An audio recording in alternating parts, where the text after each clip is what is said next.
बच्चों, आज तुम्हें एक ऐसी कहानी सुनाता हूं जो त्याग, शक्ति और भक्ति की मिसाल है। यह कहानी है श्री खाटू श्याम जी की। वो एक महान योद्धा थे जो अपने बलिदान और भक्ति के लिए अमर हो गए। यह कहानी महाभारत के समय की है। महाभारत के समय भीम के पुत्र घटोत्कच और मोरवी के घर एक महान योद्धा का जन्म हुआ जिसका नाम बर्बरीक रखा गया। युवा अवस्था के दौरान उन्हें धनु बाण तलवार बाजी की शिक्षा ली। गुरुजी ने बर्बरीक को आशीर्वाद दिया, तुम्हारी शक्ति अविश्वसनीय है। तुम्हारे जैसे योद्धा समय के साथ अमर होते हैं। बर्बरीक मुस्कुराते हुए बोले, मुझे सिर्फ न्याय और सत्य का साथ देना है। कुछ समय बाद बर्बरीक ने कठिन तपस्या करके भगवान शिव से 3 अमर बाण प्राप्त किए जिनमें इतनी शक्ति थी कि पूरे समय को पलट सकते थे। भगवान शिव बोले, ये 3 बाण तुम्हारे हैं बर्बरीक, पर इन्हें सिर्फ धर्म और न्याय के लिए प्रयोग करना। जब महाभारत का महान युद्ध शुरू होने को था, बर्बरीक ने सोचा कि वह इस युद्ध का हिस्सा बनेगा। तब बर्बरीक माता से आज्ञा लेने गए। बर्बरीक ने कहा, माता जी, मुझे महान महाभारत के युद्ध में सम्मिलित होने की अनुमति दे। बर्बरीक ने माता से पूछा, माता मैं किस पक्ष से युद्ध करूं? तब मां ने कहा, बेटा हमेशा हारे का ही साथ देना, जो पक्ष हार रहा हो उसकी तरफ सम्मिलित होना। बच्चों, इसलिए बर्बरीक जी को हारे का सहारा कहा जाता है। मां की आज्ञा लेकर बर्बरीक जी अपने नीले घोड़े पर सवार होकर युद्ध में सम्मिलित होने के लिए निकल पड़े। बच्चों, इसीलिए इन्हें नीले के सवार कहा जाता है। महाभारत युद्ध के लिए कौरव पांडव दलों के विशाल शिविर आमने सामने थे। शिविरों में दूसरे दिन शुरू होने वाले युद्ध की हलचल मची थी। युद्ध नीति के अनुसार सूर्यास्त पश्चात दोनों पक्षों के लोग आपस में मिलजुल सकते थे।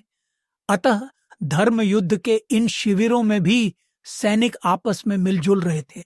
शिविरों के बीच की भूमि वीरों के आवागमन से भरी हुई थी। तभी सुसज्जित नीले घोड़े पे एक महान योद्धा आया। उसने पीपल के पेड़ के नीचे अपना घोड़ा रोका, घोड़े को खोलकर चरने के लिए खोल दिया, शस्त्र आदि उतारकर जलपान किया और विश्राम करने के लिए बैठ गए। उसे दोनों दलों के वीरों ने घेर लिया। सभी का एक ही प्रश्न था, आप किस ओर से युद्ध करेंगे? किसी भी दल की ओर से नहीं। अभी तो मैं एक दर्शक की भांति इस महायुद्ध को देखने आया हूं। बाद में मैं उस दल की ओर से युद्ध करूंगा जो पराजित होगा या जिसके साथ अन्याय हुआ होगा। सब विस्मय ये उसे ही देख रहे थे। उपस्थित लोगों में से एक ने पूछा, लेकिन आपकी सेना कहाँ है? क्या आपकी सेना पीछे आ रही है? नहीं, मुझे सेना की आवश्यकता नहीं है, मैं बिना सेना के ही आया हूं, बर्बरीक ने गर्व से कहा। तब आप पराजित दल की सहायता कैसे करेंगे? आगंतुक महाबली मुस्कुराया, मुझे सेना की आवश्यकता ही नहीं है। मुझे अपने इस धनुष और इन 3 बाणों पर असमी विश्वास है। मैं एक ही बाण से शत्रु सेना का संहार कर सकता हूं। छूटने पर मेरा पहला बाण हर व्यक्ति के मृत्यु स्थल पर निशान लगा देगा और दूसरा बाण उन्हें बींध देगा। आपका नाम? बहुत से लोगों ने विस्मय से पूछा। मैं भीमसेन का पौत्र, घटोत्कच का पुत्र महाबल बर्बरीक हूं। आंधी की तरह कुछ ही क्षणों में यह बात दोनों शिविरों में फैल गई। हर किसी पर बर्बरीक का ही नाम गूंज रहा था। सैनिक लोग बात की गहराई तक नहीं पहुंच रहे थे, पर बात की गंभीरता को समझने वाले योद्धा चिंतित हो उठे। भगवान श्री कृष्ण सोच विचार करने लगे कि यदि वास्तव में ही वह वीर निर्बल पक्ष का साथ देगा तो पांडवों की विजय होते ही कौरव निर्बल हो जाएंगे। फिर वह वीर उनकी ओर से लड़कर पांडवों की विजय को पराजय में बदल देगा। क्या वह वास्तव में ही ऐसा विलक्षण धनुर्धर है जो 2 बाणों से ही शत्रु सेना का संहार कर सकता है? चलकर परीक्षा ली जाए। वह उठे और बर्बरीक के पास पहुंचे। उन्हें आता देख सभी सैनिक गण इधर उधर हट गए। बर्बरीक ने श्री कृष्ण का अभिवादन किया। दोनों में परिचय हुआ। श्री कृष्ण ने कूटनीति का आश्रय लेते हुए पूछा, तुम इन 3 बाणों के द्वारा सारी सेना का संहार कैसे कर सकते हो? बर्बरीक ने गर्व से अपना सिर ऊपर उठाया, धनुष पर एक बाण चढ़ाकर कहा, देखिए, मैं इस प्रकार समस्त शत्रु सेना का संहार कर सकता हूं। आप इस पीपल के पेड़ को देख रहे हैं। मेरा यह बाण इसके समस्त पत्तों को चिन्ह लगा आएगा और दूसरा बाण उन्हें बींध देगा। आप चाहें तो मैं धरती पर बिखरे इन सूखे पत्तों को भी बींध सकता हूं। श्री कृष्ण यह दृश्य देखने को उत्सुक थे। उन्होंने 2 पत्ते तोड़े लिए, एक को हाथ की मुट्ठी में बंद कर लिया और दूसरे पांव के नीचे दबा लिया। बर्बरीक ने अभिमंत्रित करके बाण चलाया। सभी ने देखा कि पेड़ और धरती का प्रत्येक पत्ता चिन्हित था। श्री कृष्ण ने मुट्ठी खोली तो हाथ का पत्ता भी चिन्हित था और पांव के नीचे का पत्ता भी। श्री कृष्ण अत्यधिक विस्मित थे। तब तक बर्बरीक ने दूसरा बाण चलाया। प्रत्येक पत्ता बीच में से बिंधा हुआ था। श्री कृष्ण अकुला उठे और गहरी सोच में पड़े डियच गए कि किस प्रकार से युद्ध में भाग लेने से रोका जाए।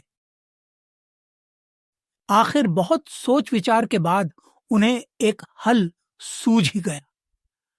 प्रातः काल वह उठे और याचक का रूप बर्बरीक के पास पहुंचे। वह संध्या वंदन कर रहे थे।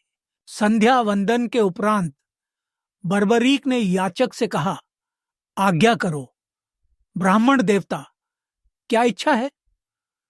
कुछ दान पाने की इच्छा है महाराज। ब्राह्मण रूपधारी श्री कृष्ण ने कहा, यहां तो मेरे पास विशेष धन नहीं है। परदेश में हूं, ये बहुमूल्य वस्त्राभूषण है। इनकी इच्छा हो तो कहो। मेरे पास में जो कुछ भी होगा वह मैं तुम्हें दान में अवश्य दूंगा। वस्तु तो वही मांगूंगा जो आपके वश में है। तब मुझे कोई इनकार नहीं, चाहे तुम मेरे प्राण मांग लो। प्राण, इतना दंभ अच्छा नहीं है महाबली। कह तो दिया। अच्छा, ऐसा है तो मुझे अपना शीश काट कर दे दीजिए। बर्बरीक यह सुनकर सिहर उठे। इतना कठोर दान भी कहीं मांगा जा सकता है? उन्होंने क्रोध को दबाकर कहा, मुझे विश्वास ही नहीं होता कि तुम ब्राह्मण याचक हो। तुमने दान प्रथा को कलंकित किया है। तुम अवश्य ही कोई कूटनीति हो। जो वचन मैंने दिया है उसे मैं अवश्य पूरा करूंगा। किंतु अब तुम ये बता दो कि वास्तव में तुम हो कौन? श्री कृष्ण ने अपना रूप बदलते हुए कहा, मैं श्री कृष्ण हूं बर्बरीक। मैं नहीं चाहता कि तुम इस महायुद्ध में भाग लो और तुम्हारे कारण दोनों पक्षों को विनाश हो जाए। मैं अपने वचन को पूरा करूंगा, परंतु मेरी इच्छा मेरे साथ ही मिट जाएगी। निसंकोच कहो, तुम्हारी क्या इच्छा है? मैं इस महायुद्ध अच्छी तरह देखना चाहता हूं। सृष्टि के सभी महारथी इसमें सम्मिलित हुए हैं। मैं देखना चाहता हूं कि कौन कितना बली है। तुम्हारी यह इच्छा अवश्य पूरी होगी। बर्बरीक जी ने अपनी तलवार से अपना शीश काट दिया और भगवान को भेंट किया। बच्चों, इसलिए बर्बरीक जी को शीश का दानी कहा जाता है। जोर से बोलो, शीश के दानी की जय। चलो बच्चों, अब सो जाओ। बाकी कथा कल सुनाता हूं।